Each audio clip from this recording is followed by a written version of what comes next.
menceritakan tentang kembang api. Kembang api terbuat dari mesiu.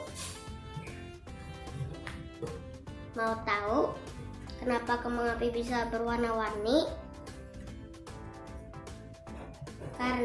Karena mesiu ditambahkan sebagai benda.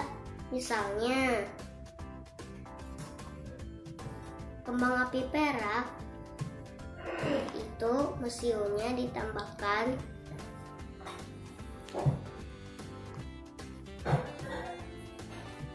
aluminium.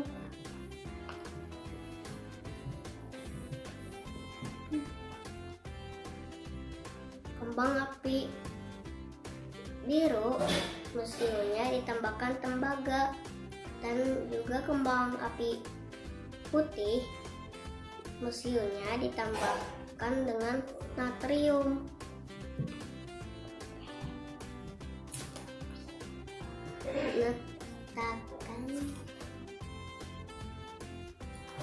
Letakkan beberapa butir mesiu dalam berbagai warna.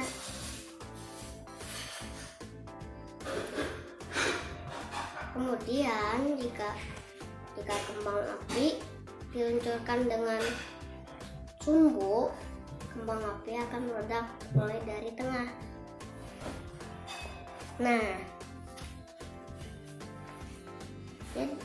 jadi cerita ini sudah selesai, dan juga jangan lupa subscribe channelku di tengah, dan tontonlah ceritaku yang lainnya di kiri dan di kanan. Dah, sehat selalu ya dari COVID-19.